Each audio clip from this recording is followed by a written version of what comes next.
Bueno, hoy día continuamos con la serie, la carta a los Gálatas, o sea, a los Gálatas. De nuevo, continuamos con nuestra serie de cartas a los tesalonicenses y la verdad es que hoy día cerramos la primera carta, ¿ya? Hoy día quedan los últimos versículos de esta carta que ya estamos viendo hace varios domingos y bueno, Claudio la semana pasada llegó hasta el versículo 22 y vamos a retomar desde el 22 hasta el 28, que son el final. Y bueno, esta carta es una carta que Pablo le escribió a esta iglesia que le llegó a ser una iglesia muy querida. Él mismo cuenta, ¿cierto?, cómo ha sido querida por ellos. En Hechos leemos cómo fue todo esto de la fundación de esta iglesia, las dificultades que tuvieron, el poco tiempo que Pablo pudo estar en esta ciudad compartiendo con esta iglesia. Y sin embargo, en esta carta también vemos cómo esta iglesia ha permanecido, ha ido creciendo en carácter, ha ido creciendo en obras, han ido creciendo en la predicación del evangelio. Y para Pablo es una iglesia muy querida. Y él lo dice en esta carta, sobre todo en los primeros capítulos. Y también es una carta en donde Pablo los anima a que sigan perseverando, a que sigan creciendo en lo que ya están, a que el amor abunde más y más, a que ellos se santifiquen, ¿cierto?, que sigan creciendo en santidad. También después habla acerca de la segunda venida de Cristo. Esto es un tema importante en la carta.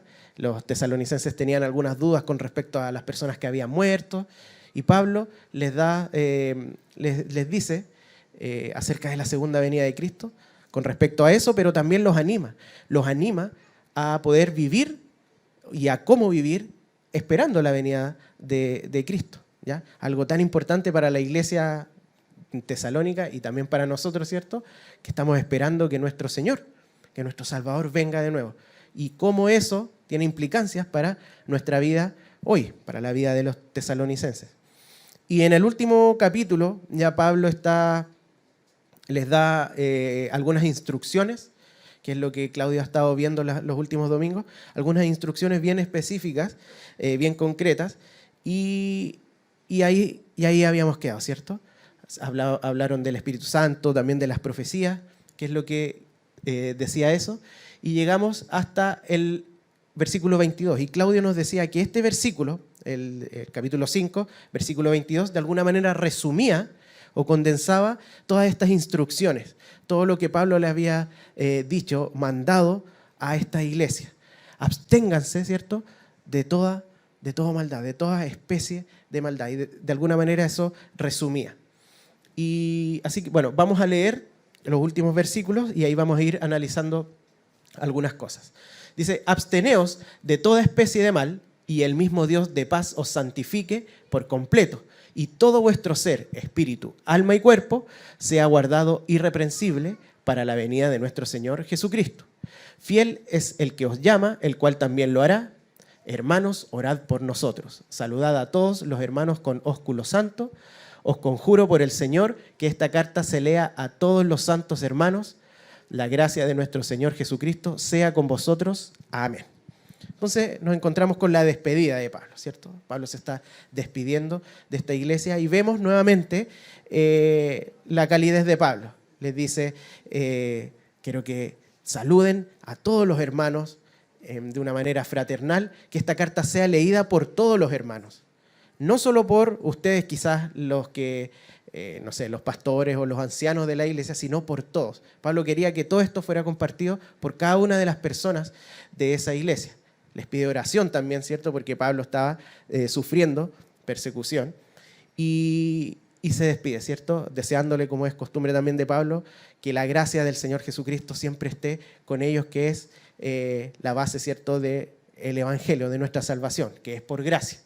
Ahora, nosotros hoy día vamos a enfocarnos más que todo en los 3 primeros versículos de este texto, que es el 22, 23 y 24.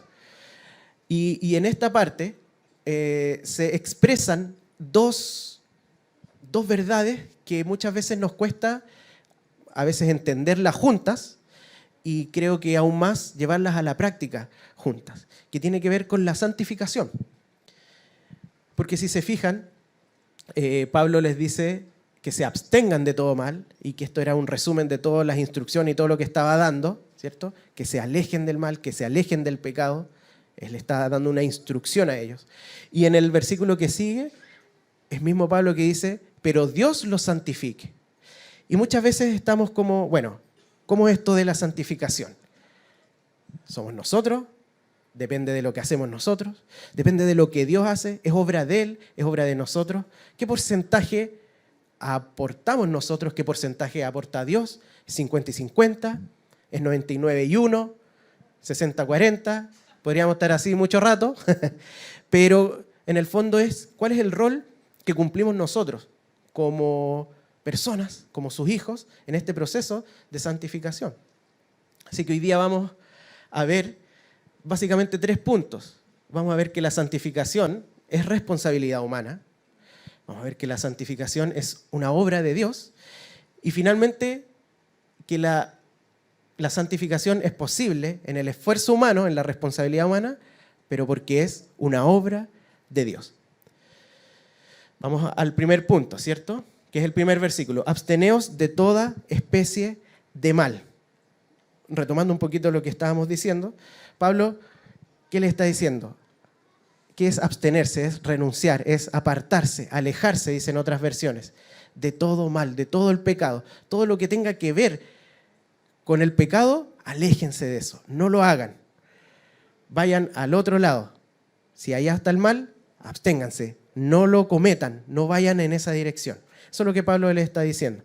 Ahora, uno podría decir, oye, pero Pablo, esta frase es súper cortita, la dice justo antes de que se despida, podría pasar piola. Bueno, Pablo no es la única vez. Pablo con esta frase está recordando también lo que ha estado diciendo a lo largo de la carta. No es un consejito, una instrucción al vuelo. No, es algo que Pablo ha estado desarrollando, por ejemplo, en el capítulo 4, que él dice, por lo demás, hermanos, os rogamos y exhortamos en el Señor Jesús que de la manera que aprendisteis de nosotros, cómo os conviene conduciros y agradar a Dios, así abundéis más y más. Está hablando, aprendan, sigan viviendo como aprendieron de nosotros, de cómo conducirse, cómo vivir y agradar a Dios así. Porque ya sabéis qué instrucciones os dimos por el Señor Jesucristo. Hay una instrucción, ¿cierto? Pablo les había dado instrucciones. ¿Qué es una instrucción? Es un mandato, es cosas, ¿cierto? Mandatos o palabras, ¿cierto? Que ellos tienen que cumplir. Tiene que ver con la obediencia.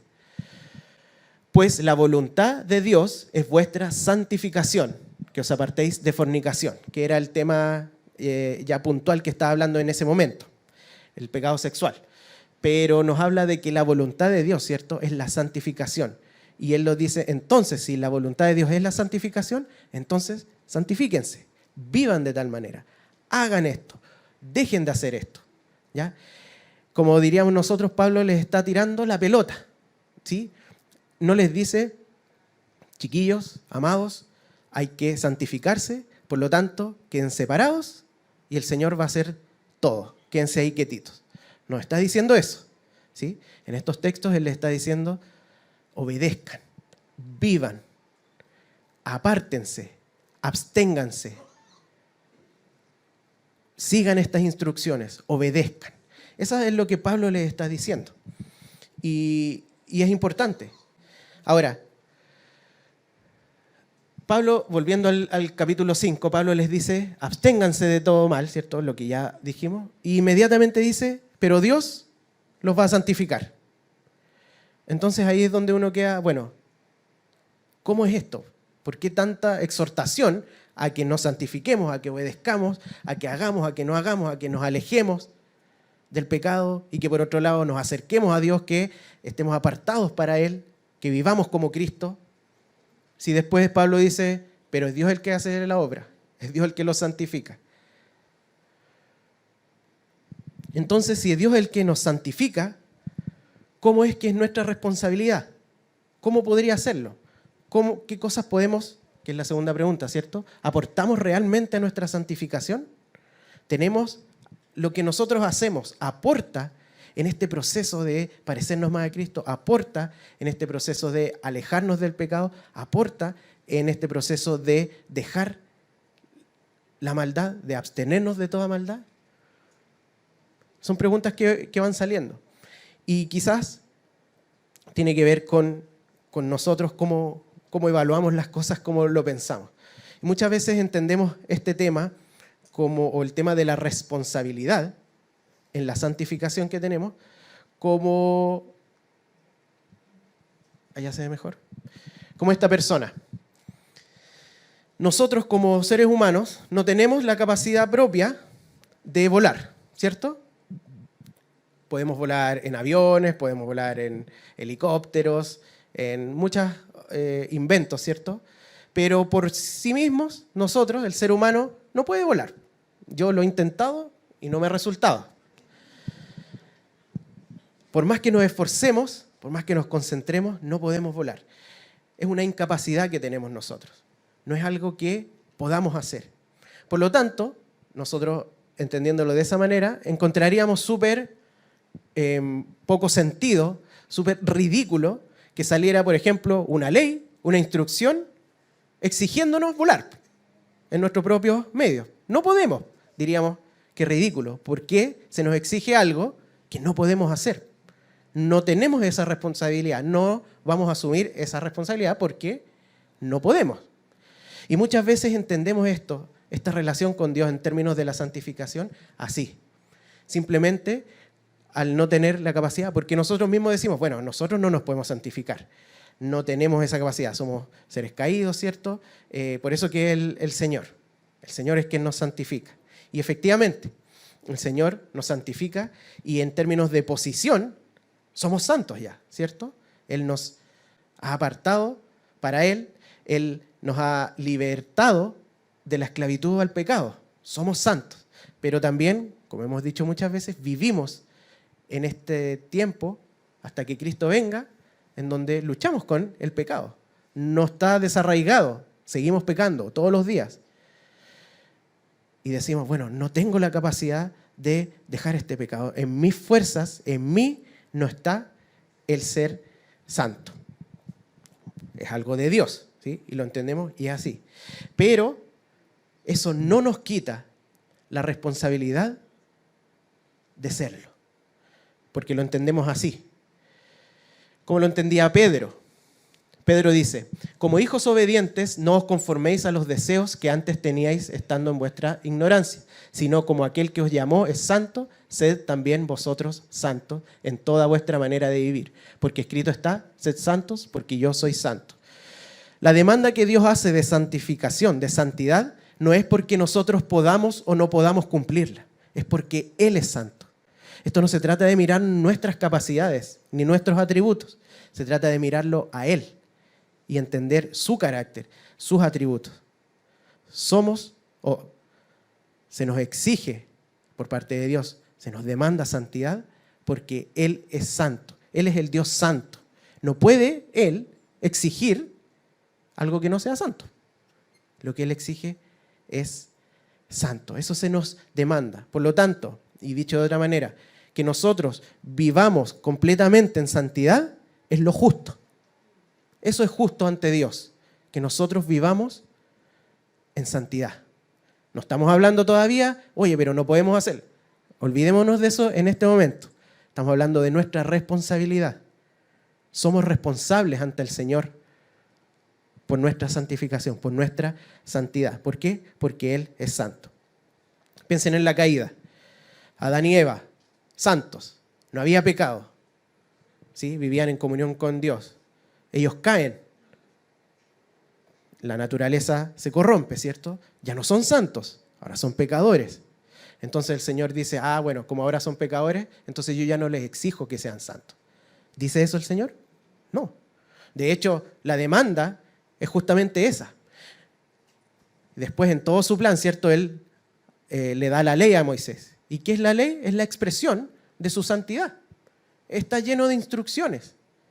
No las podían cumplir, pero eso no quita que lo justo era que se cumpliera. Eso era lo que demandaba Dios, eso es lo que demanda Dios, santidad. porque Él no puede demandar menos. Y por eso que envía a Cristo.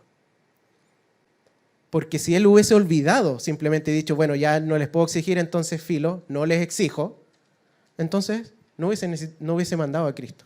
Sin embargo, Él lo manda, porque como no podíamos cumplir esa demanda, Cristo sí la cumplió por nosotros. Y Él vivió esa vida santa, completamente, sin mancha, sin pecado, delante de Dios. Y esa justicia es la que Él nos entrega a nosotros.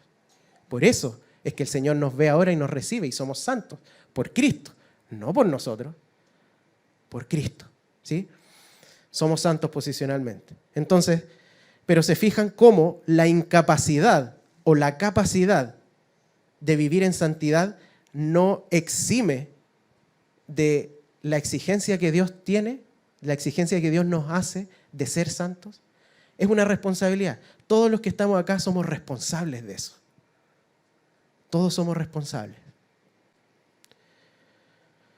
Tenemos la responsabilidad de santificarnos porque Dios es santo. Entonces el ejemplo de volar ya no aplica tanto. No es ese el sentido, sino que tiene que ver más con un sentido o un ejemplo, no sé si es el mejor, pero es el que se me ocurrió. Es más parecido a una relación de jefe-empleado, ¿ya?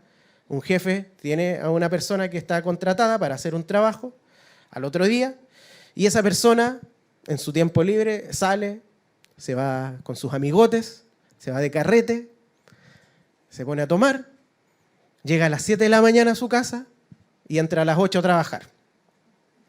Llega y no pudo levantarse. Lo intentó, puso 35 alarmas. Ni siquiera las escuchó. No pudo. Físicamente, mentalmente, no podía hacerlo. En ese momento estaba incapacitado para ir a trabajar. Pero les aseguro que el jefe no va a decir, ya, sí, es verdad. Eso no lo exime de su responsabilidad. No podía ir, no podía. Estaba casi en estado de coma. Pero eso no lo liberó de la responsabilidad. Porque la responsabilidad, en ese sentido, no depende de si él puede o no puede. Es una responsabilidad que va más allá. En nuestro caso, es un poco más parecido a eso, ¿ya? Estos son ejemplos que nos ayudan a ver un punto en específico.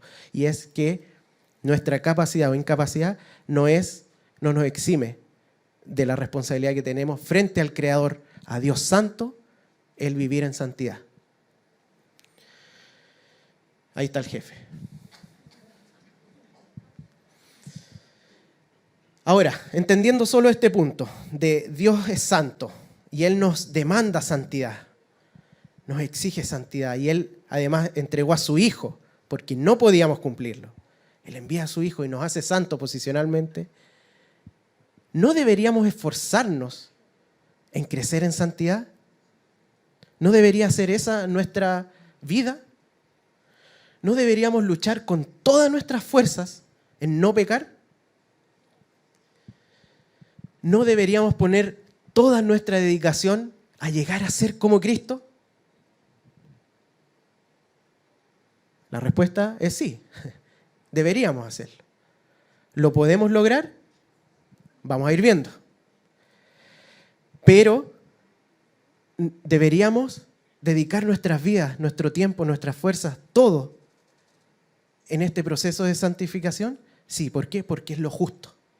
Es lo que el Señor se merece, que nosotros vivamos en santidad. ¿Podemos lograrlo? Sí y no. ¿En nuestras fuerzas? No, no podemos. Es imposible. No podemos hacerlo.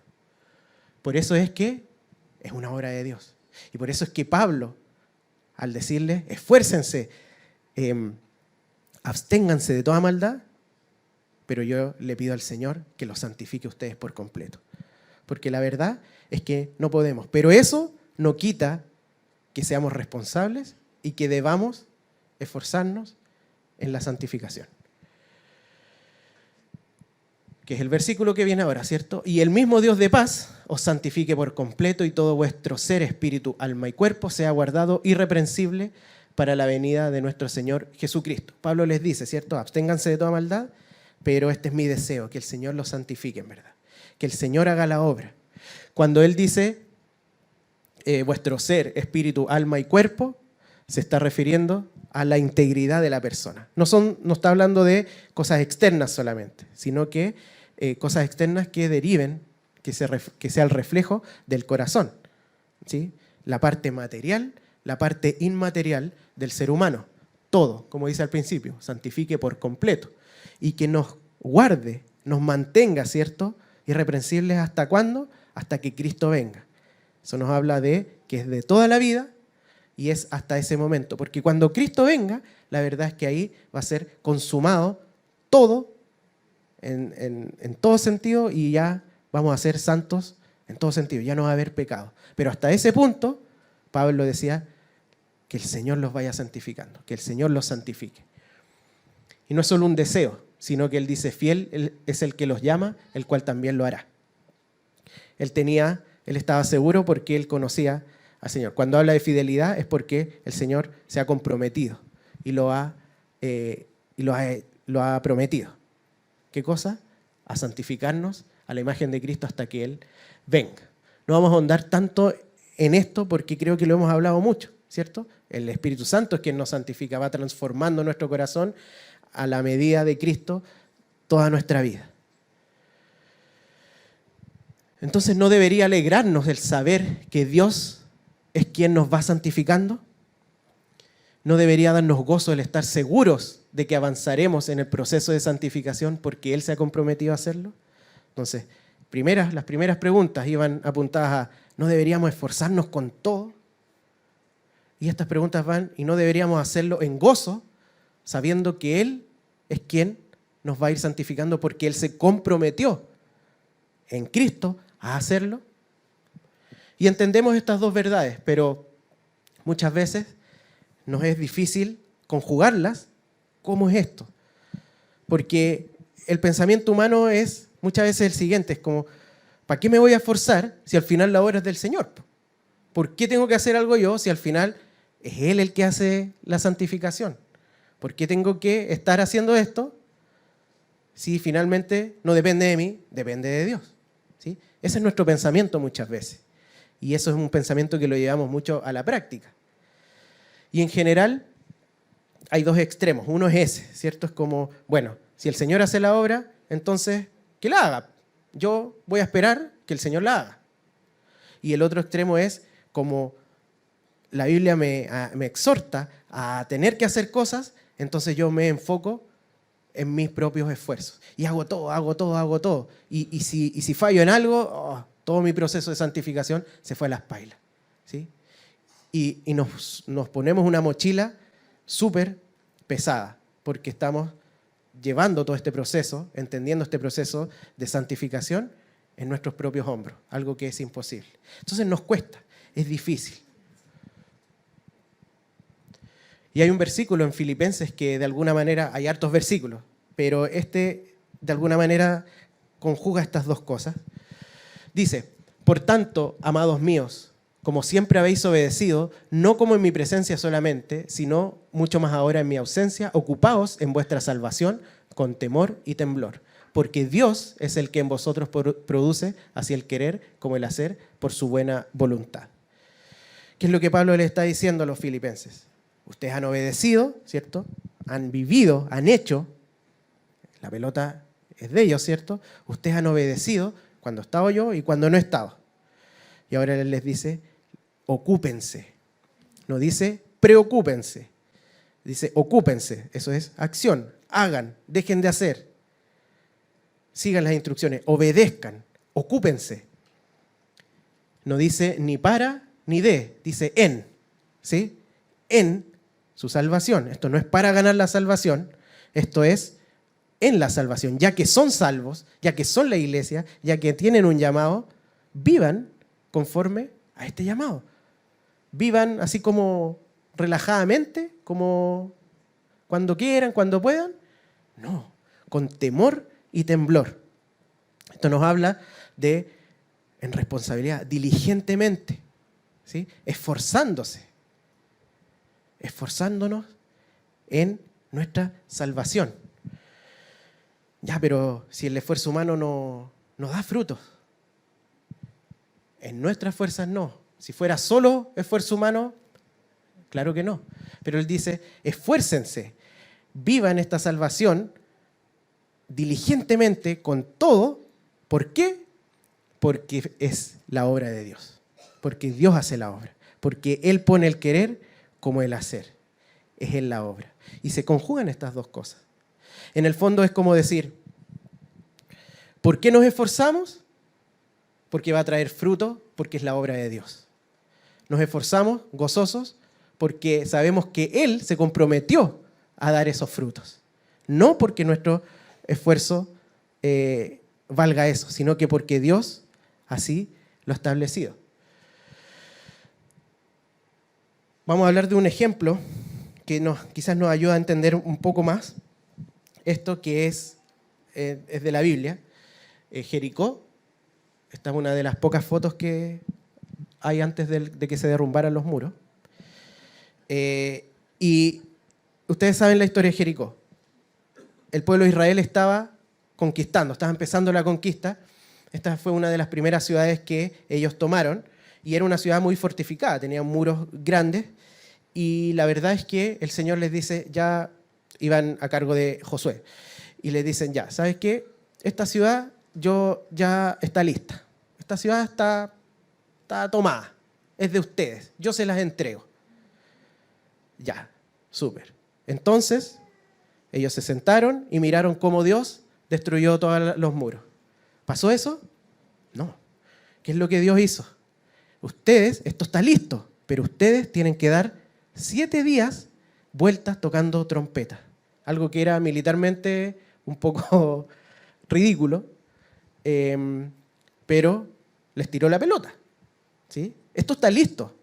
No es que ustedes la van a ganar. Yo ya la gané. Pero hagan esto. Den la vuelta. Hagan. Israel lo hizo. Y efectivamente pasó. Preguntas. ¿Quién derrotó a esa ciudad? ¿Dios? ¿Israel? Preguntas. Si Israel hubiese hecho eso y Dios no hubiese estado dándoles esa instrucción, ¿se caen los muros? No. No se cae ni nada. Se caen ellos. Otra pregunta. Si Dios no le hubiese dado la instrucción, ¿Dios podía destruir esa muralla?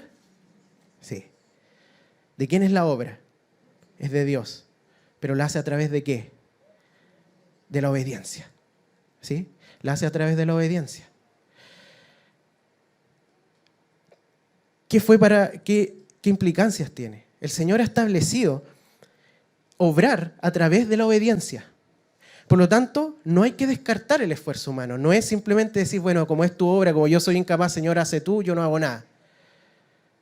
En cierto sentido, sí, porque no podemos nosotros en nosotros mismos llevar fruto, pero Él ha establecido.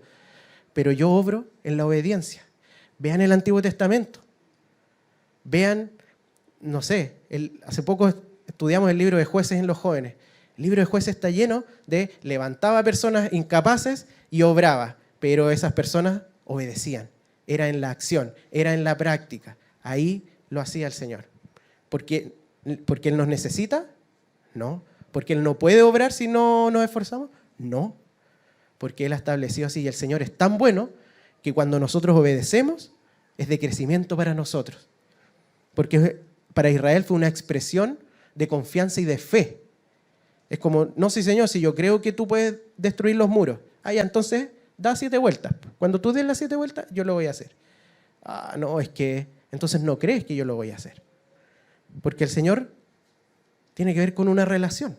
¿Sí? El Señor lo estableció así y es de beneficio para nosotros. Por lo tanto, debemos esforzarnos. No porque entendamos que depende de nosotros, sino que porque podemos estar seguros que en nuestro esfuerzo en Cristo, en Dios, va a haber fruto, porque Él es fiel y Él lo hará. Él se comprometió a santificarnos. ¿Sí? Algunos ejemplos o aplicaciones para llevarlo ya a lo más concreto. Aquí hay 3 cosas que Pablo dice antes, en este mismo capítulo, ¿cierto? Por ejemplo, no pagar mal por mal. Debemos esforzarnos en cuando alguien nos traiciona, nos hace mal, nos pela, nos calumnia. ¿Debemos esforzarnos en no reaccionar de vuelta? Claro que sí. Debemos hacer morir la carne, no satisfacer la carne de querer devolvérsela con todo y triplicado.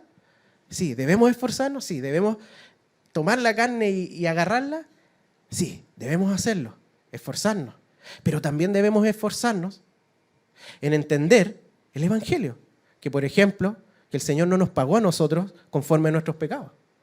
Que nosotros siendo enemigos, Él vino a morir por nosotros, para darnos vida eterna. Él nos pagó bien por mal. O al revés, no sé cómo. Pero Él no nos pagó conforme a nuestros pecados. Entonces, yo me puedo esforzar toda mi vida en retener mi carne y todo, pero eso simplemente va a ser algo externo y no va a dar necesariamente frutos. Ahora, eso no quiere decir que no lo tengamos que hacer, porque vimos que, bueno, eso es justo. Debemos esforzarnos en en apagar, digamos, hacer morir la carne, pero también en andar en el Espíritu. Y esto lo hacemos y nos esforzamos en eso. ¿Por qué? Porque tenemos la confianza que en Dios, en su palabra, que Él es fiel y Él está transformando nuestro corazón. Y Él va a ir transformando nuestro corazón. ¿Sí? No mágicamente, sino en lo que estamos hablando, ¿cierto? En la obediencia, en estar en su palabra, en buscar en las disciplinas espirituales. ¿Cómo nos zambullimos en el Evangelio? A través de su palabra, en la oración, en compartir con los hermanos. ¿Sí? Pero no se trata de decir, bueno, ¿sabes qué, Señor? Yo no quiero pagar mal por mal, pero tú tenés que hacer la obra, porque a mí no me nace. Entonces, hasta que no me nazca, hasta que tú no transformes mi corazón al punto en donde cuando me llegue un pelambre yo naturalmente voy a reaccionar en amor, entonces hasta ese punto yo voy a tener que seguir pagando así nomás, porque tú no me has transformado totalmente en ese sentido. No está hablando de eso. Es lo justo, es no pagar mal por mal. Eso es lo que estamos llamados a hacer. El Señor nos va transformando. Tenemos que esforzarnos en ese sentido. Lo vemos a lo largo de toda la Biblia. No es una espera pasiva, no es estar quietos. No, el Señor nos manda a actuar. A actuar sometiendo la carne, apagando la carne, matando la carne y también viviendo en el Espíritu, buscando de Él. ¿Sí? Estar siempre gozosos. Lo mismo, ¿cierto? Nos debemos esforzarnos en no caer en amargura, sí, en que las cosas no nos afecten a un punto en que andemos amargados y andemos peleando con todos por lo que nos pasa, sí, pero también debemos enfocar y esforzarnos en andar en el Espíritu. ¿Qué significaría? Recordar, por ejemplo, el Evangelio y decir, oye, antes era pecador y ahora soy salvo. Me puedo gozar en una relación con Cristo. Y además tengo esta esperanza de que voy a vivir eternamente con Cristo. Qué fuente de gozo más grande. Y eso es lo que también, ¿cierto? El Señor va a ir trabajando y va a ir transformando mi corazón. ¿En qué momento? Cuando estén momentos, o en qué momentos se va a ver, en los momentos en que hayan circunstancias difíciles. Y voy a estar gozoso. Pero no mágicamente, no es mágicamente esto. No es magia. Es el Señor ha establecido que sea a través de la obediencia. No es nuestras fuerzas, es las de Él. Ser pacientes con todos, vamos a pasar a otros. Por ejemplo, caer en pecados sexuales. ¿Debemos tomar cosas prácticas? ¿Obedecer prácticos? Claro que sí. Debemos, por ejemplo, no hablando en términos de pornografía, por ejemplo. No ver computador, no tener computador en una pieza solo, sí. Abrir el tema, sí. Rendirle cuentas a algún hermano, sí. Hacer cosas prácticas, bloquear páginas, claro que sí. Debemos esforzarnos en lo justo. El Señor es santo. Debemos esforzarnos en eso. Pero también debemos esforzarnos en entender que el deleite está en Él. ¿Sí? En relacionarnos con el Señor. Entender el diseño que Dios hizo para la sexualidad. Y el Señor va a ir trabajando en nosotros, en la obediencia. Ahí es donde el Señor nos exige eso, y somos responsables. va a haber fruto, porque es la obra del Señor, pero Él ha establecido que sea a través también de la obediencia, y eso es lo mejor para nosotros además, porque nos vamos relacionando con Él. Imagínense que fuera todo por arte de magia, y simplemente estoy así, pum, el Señor transformó. La dependencia de Él, la obediencia de Él, eso va generando, vamos creciendo en carácter. Y es en ese mismo proceso en que nos vamos santificando además. No es simplemente dejar un pecado, no. Es la dependencia y la obediencia a Dios en todos estos procesos. Amar al prójimo. Señor, yo quiero amar al prójimo y oro todos los días por amar al prójimo. Pero cuando veo a alguien necesitado, como que no me nace. Y como no me nace, entonces no lo hago porque no quiero hacer cosas que no me nazcan. Igual es como hipócrita. Muchas veces nos escudamos en eso. Pero hay una instrucción clara de amar a nuestro prójimo. A lo mejor no me nace y a lo mejor estoy llorando, pero debo obedecer. Y debo, por otro lado, buscar al Señor y buscar amarlo a Él. Porque yo no voy a poder amar a mi hermano si no amo al Señor, ¿cierto? Zambullirme en el Evangelio, entender el Evangelio, y el Señor va a ir obrando. Yo sé que lo he dicho mucho, el Señor va a ir obrando en nuestros corazones la obediencia, pero es importante que tengamos esto claro, que no nos durmamos, que no nos afanemos en nuestro esfuerzo, que no nos durmamos en que el Señor va a hacer todo y da lo mismo, sino que esforcémonos gozosamente, porque entendemos que el Señor nos da el obra, el querer como el hacer. Por lo tanto, en vez de decir, como lo que decimos siempre, ¿para qué lo voy a hacer yo si la responsabilidad y la obra la hace Él? Es hagámoslo nosotros, esforcémonos, porque va a haber frutos, porque es su obra, no por nuestros méritos ni por nuestras capacidades. Para ir concluyendo, entonces la santificación es nuestra responsabilidad, no podemos rehuir de eso, pero el Señor es tan maravilloso que Él entregó a su Hijo y Él obra además en nosotros para que en nuestro esfuerzo imperfecto, todo lo que sea, va a haber fruto, porque Él está obrando y Él se ha comprometido a santificarnos en nosotros, para su gloria, para la edificación de la iglesia. Así que ese es el ánimo. Esforcémonos, seamos valientes, esforcémonos, ocupemos nuestro tiempo, nuestras energías, porque entendemos que el Señor es quien hace la obra y nos va santificando. Vamos a orar. Señor, te damos gracias porque tú eres maravilloso, Señor, porque tú nos vas santificando, Señor, y es algo que a veces lo damos por sentado, o a veces nos afanamos y no confiamos en ti y queremos hacerlo todo nosotros. Señor, la verdad es que queremos ser diligentes, queremos entender que en tu palabra está lleno de exhortaciones, mandamientos, instrucciones, Señor, pero que esas cosas, al hacerlas, al obedecerte, traen fruto, Señor. Traen fruto porque es tu obra, Señor. Ayúdanos a esforzarnos tanto en no satisfacer la carne, Señor, como en andar en el Espíritu. No podemos hacer nada si estamos desapegados a ti, Señor. Pero queremos ser obedientes, Señor. Queremos llevarlo a la práctica, queremos ocuparnos en nuestra salvación, entendiendo que tú eres quien obra el querer como el hacer, Señor. Te agradecemos, queremos darte la gloria en todo. En el nombre de Jesús, amén.